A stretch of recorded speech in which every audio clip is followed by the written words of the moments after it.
Joining in guys. Canva mastery course की इस particular video में हम लोग बात करेंगे कैनवा के एक हिडन फीचर के बारे में। आई गेस हिडन नहीं बोल सकते उसको, लेकिन हाँ बहुत सारे लोग उसको यूज़ नहीं करते हैं जनरली। जब भी मैंने देखा है कि कैनवा पर काम करते हैं, बट अगर आप ये जो फीचर है उसको यूज़ करते हैं और उसको काफ़ी 100% यूटिलाइज़ करते हैं, तो आपका जो डिज़ाइन है वो बहुत ही एक्यूरेट बनेगा और बहुत ही सिस्टमैटिक बनेगा। तो यहाँ पर हमने जो डिज़ाइन बनाया हुआ है, एक बार उसको ओपन कर लेते हैं यहाँ से। तो इस डिज़ाइन के अंदर अभी हमने कुछ एक टेम्पलेट हमने लिया था प्रीवियस वीडियोस में हैप्पी न्यू ईयर का। तो इसको अभी हम छोड़ते हैं और नीचे चलते हैं यहाँ पर, और एक ब्लैंक इस तरह का एक स्लब पेज ले लेते हैं जहाँ पर एक सिंपल सी इमेज है, वीडियो है। इस वीडियो को हटा देते हैं एक बार के लिए, इसको डिलीट कर देते हैं यहाँ से, और एलिमेंट्स में जाके हम एक सिंपल सा एक इमेज ले लेते हैं यहाँ से। तो इमेजेस में फ़ोटोज़ में हम जाएंगे और फ़ोटोज़ में से कोई भी एक इमेज ले लेंगे। तो जैसे हमने लिया न्यू ईयर का, ऐसा कुछ इमेज हमने लेते हैं। तो न्यू ईयर का इमेज हमने ले लिया कुछ इस तरह से। अब यहाँ पर समझने वाली बात क्या है दोस्तों, जब भी आप इस पर्टिकुलर एलिमेंट को शिफ्ट करेंगे, यानी इसको लेफ्ट में ले जाएंगे, राइट में ले जाएंगे, तो अगर आप ध्यान से देखेंगे तो ब्लू कलर्स की आपको लाइंस दिखेंगी। ब्लू कलर्स की लाइंस दिखेंगी, इनको बोलते हैं गाइडिंग लाइंस या फिर गाइड लाइंस। दोनों ही आप बोल सकते हैं, गाइडिंग लाइंस भी आप बोल सकते हैं और गाइडलाइंस भी बोल सकते हैं। गाइडिंग लाइंस क्यों बोला जाता है इनको? क्योंकि जब आप किसी भी डिज़ाइन पे, किसी भी प्रोजेक्ट पे काम करते हैं, तो डिज़ाइनिंग एक ऐसा फील्ड है जहाँ पर आपको चीज़ें सिस्टमैटिक और काफ़ी एक्यूरेटली प्लेस करनी होती है। आप रैंडमली एलिमेंट्स को कहीं भी प्लेस नहीं कर सकते। आपको उनका अलाइनमेंट, उनकी पोजीशन, लेफ़्ट राइट से मार्जिन, सारी चीज़ें देखनी पड़ती हैं और मेक श्योर करना पड़ता है कि सारी चीज़ें अपनी जगह पर सही तरीके से प्लेस्ड है। तो अगर आप इस एलिमेंट को कहीं भी उठाएंगे तो देखेंगे कि अगर मुझे इस एलिमेंट को इस पूरे बॉक्स के, यानी इस पूरे डिज़ाइन के जो मेरा साइज़ है, इसके बीचों बीच लाना है, तो अब अगर मैं ये गाइडलाइंस नहीं होती या गाइडिंग लाइंस नहीं होती तो काफ़ी मुश्किल होता। मुझे देखना पड़ता ऊपर से स्पेस कितना है, नीचे से कितना स्पेस है, लेफ्ट से कितना स्पेस है और राइट से कितना स्पेस है। तो सारा एक्यूरेटली कैलकुलेट करने के बाद ही मैं जो इस इमेज को प्लेस कर पाता। लेकिन जैसे ही मैं इस इमेज को शिफ्ट कर रहा हूँ एक जगह से दूसरी जगह पे, ये लाइंस दिख रही हैं। और बीचों बीच लाने का, यानी सेंटर में लाने का सबसे इजी तरीका है, या कैसे पता चलेगा, जब ये दोनों लाइंस, एक जो आप देख रहे हैं कि ऊपर से नीचे आ रही है और लेफ्ट से राइट जा रही है, हॉरिजॉन्टल एंड वर्टिकल, तो ये जो दोनों लाइंस हैं जब वो एक दूसरे को इंटरसेक्ट कर रही हैं, दो एक पॉइंट में मिल रही हैं, तो वो दिखा रहा है इस पूरे साइज का, इस पूरे पेज का मिडिल पॉइंट। और ये दिखा रहा है कि इस इमेज को भी अब मैं बिल्कुल सेंटर में ला चुका हूँ और अब यहाँ पे छोड़ सकता हूँ। अगर मुझे इसको ऊपर ले जाना है तो इसको मैं होल्ड करके वापस ऊपर ले जाऊंगा, तो देखेंगे आप एक बॉक्स बन रहा है, एक ब्लू कलर का बॉक्स बन रहा है, जिसके लेफ्ट, राइट, टॉप और बॉटम चारों तरफ से जो स्पेस है कॉर्नर से वो सेम है। तो अगर मुझे इसको बिल्कुल यहाँ ले जाना है तो मैं यहाँ ले जा सकता हूँ, अगर मुझे और कहीं ले जाना है तो और कहीं ले जा सकता हूँ। तो ये जो बाय डिफ़ॉल्ट लाइन्स हैं ये हर बार दिखेंगी। अभी जैसे यहाँ पर सिर्फ एक इमेज है, अगर मैं एक और कोई एलिमेंट ले लेता हूँ, फॉर एग्जांपल एक और कोई मैं शेप ले लेता हूँ, ये बॉक्स ले लेता हूँ इस तरह का, ये मैंने बॉक्स ले लिया यहाँ से। अब इस बॉक्स को अगर मैं शिफ्ट करूँगा तो आप देखोगे कि गाइड लाइंस तो दिख ही रही हैं, और इसके साथ साथ अब ये जो बॉक्स है इसको इस पर्टिकुलर इमेज के साथ भी मैं अलाइन कर सकता हूँ। ये यहाँ पर भी मुझे अब जो लाइंस है वो एक्स्ट्रा दिखा रहा है। ये देखिए, अब ये यहाँ पे दिखा रहा है कि आपको अगर इस इमेज को जितना राइट से इस इमेज ने स्पेस लिया हुआ है उतना ही बॉक्स को रखना है। तो देखिए अभी सेम अलाइनमेंट किसके थ्रू दिखा रहा है, इस इमेज के थ्रू। अगर मैं यहाँ पर लेके जाऊँगा तो देखो यहाँ पर दिखा रहा है, अगर मैं और कहीं लेके जाऊँगा तो देखो अब ये बॉक्स से, बॉर्डर से भी दिखा रहा है और यहाँ पर इस इमेज से भी दिखा रहा है। अगर मैं एक और एलिमेंट ले लेता हूँ, फॉर एग्जाम्पल ये ग्राफिक ले लेता हूँ, मैंने ग्राफिक लिया। अब देखो अगर इस ग्राफिक को मुझे इस बॉक्स के बिल्कुल सेंटर में लाना है, ये देखो सेंटर में लाना है, इसके ऊपर ले आता हूँ और देखो बिल्कुल सेंटर में, हॉरिजॉन्टली ये सेंटर में और बिल्कुल बीच में ये आ गया। तो मैं थोड़ा बॉक्स को राइट साइड में खिसका देता हूँ और इस इमेज को अब ऊपर लाने की कोशिश करता हूँ। ये देखो, तो ये बॉक्स का सेंटर दिखा रहा है मुझे कि 2023 को बॉक्स के सेंटर में आप कैसे ला सकते हैं। तो अब वो गाइडलाइन दिखा रहा है। ऐसे अगर मुझे 2023 को इस इमेज के सेंटर में लाना है तो ये देखो इस इमेज के सेंटर में आ गई। अगर इस 2023 को पूरे पेज के सेंटर में लाना है, साइज के सेंटर में लाना है, तो कैसे होगा? तो ये लाइंस जो हैं लंबी वाली उनको देखूंगा मैं और उनको देखकर ये चीज़ मैं कर सकता हूँ कुछ इस तरह से। तो यानी जो लाइंस हैं, गाइडिंग लाइंस हैं, ये आपकी हेल्प करती हैं एक एलिमेंट को प्लेस करने में एक्यूरेटली। चाहे आप उसे पूरे पेज के रिस्पेक्ट में देख लें या फिर किसी और एलिमेंट के रिस्पेक्ट में देख लें, दोनों ही तरह से आपकी मदद करती है।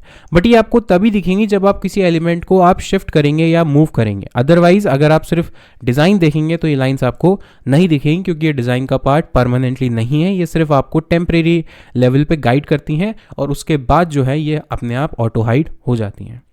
इसके अलावा कैनवा में एक और फीचर है जो है रूलर। ये तो थी गाइडिंग लाइंस, इसके अलावा एक और फीचर है वो है रूलर। उसको आप कैसे इनेबल कर सकते हैं, यहाँ पर आप जाएंगे फाइल में जाएंगे और यहाँ पर आप सेटिंग्स पे क्लिक करेंगे, व्यू सेटिंग्स पे, तो यहाँ पर दिखेगा show rulers and guides. Show rulers and guides, इस पर क्लिक कीजिए तो देखिए यहाँ पर अब आप देखेंगे कि ऊपर टॉप पर और लेफ्ट में एक रूलर आ गया है।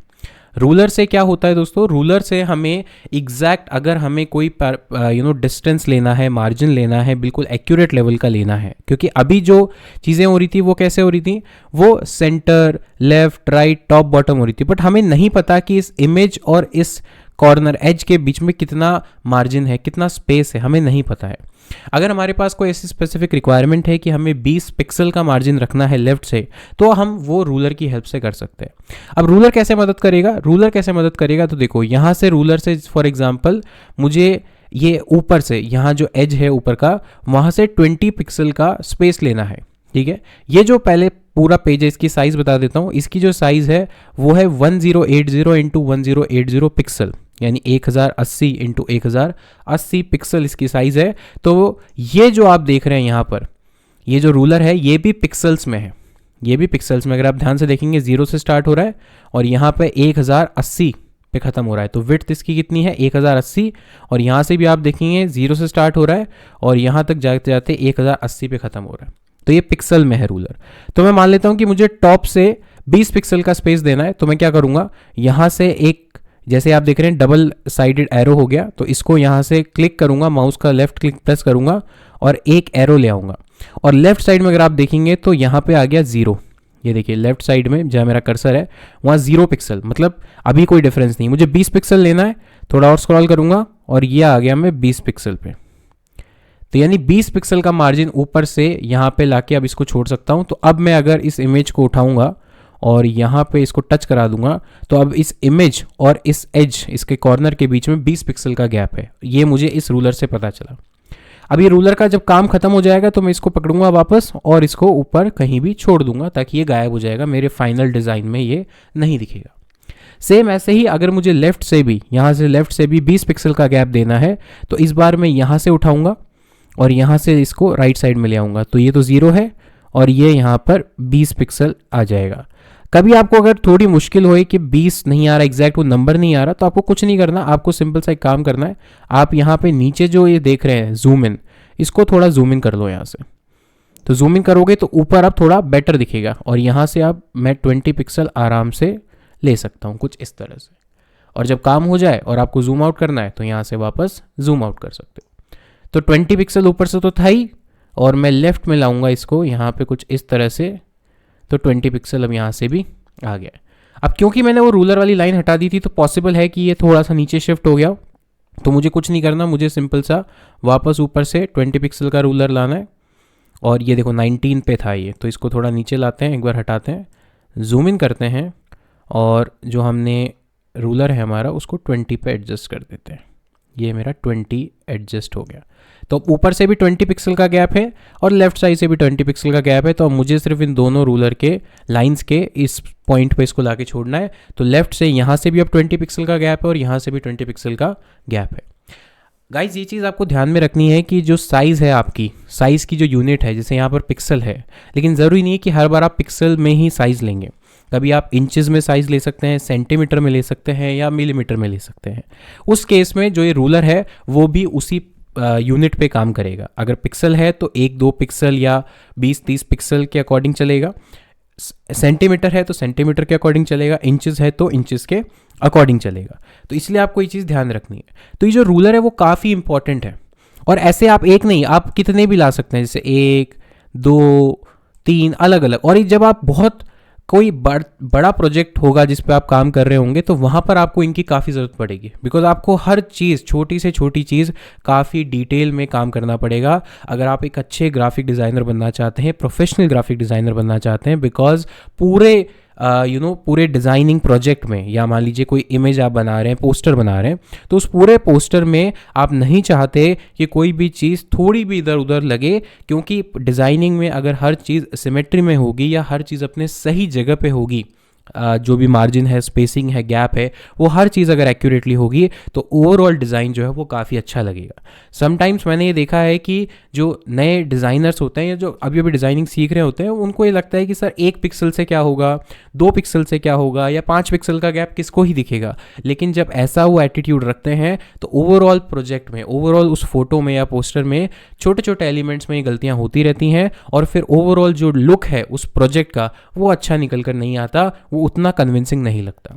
तो ये बहुत ही अच्छी प्रैक्टिस है अगर आप पहले दिन से इसको ध्यान में रखें। मैं ये नहीं कह रहा हूँ कि आप इतने रूलर लगाएं, लेकिन हाँ, शुरुआत आप थोड़े छोटे प्रोजेक्ट से या छोटे इमेज से करें जिसमें ज़्यादा मार्जिन पैडिंग या ज़्यादा एक्यूरेटली की ज़रूरत ना हो, पर धीरे धीरे धीरे इस चीज़ को आप प्रैक्टिस में लाएं। अब यहाँ से अगर आपको इसको रूलर को हटाना है तो वापस आप फाइल में जाएंगे, फाइल में जाके आप व्यू सेटिंग्स में जाएंगे और वापस यहाँ पर क्लिक कर देंगे, तो जो रूलर था लेफ्ट और राइट टॉप से वो हट गया। और अगर आपको इस डिज़ाइन को थोड़ा और बड़ा देखना है तो यहाँ से इस पर क्लिक करेंगे एरो पे, और ये जो लेफ्ट का पूरा पोर्शन है ये हाइड हो जाएगा, तो अब आपको और स्पेस मिल गया इस डिज़ाइन को देखने के लिए या इसको किसी और को दिखाने के लिए।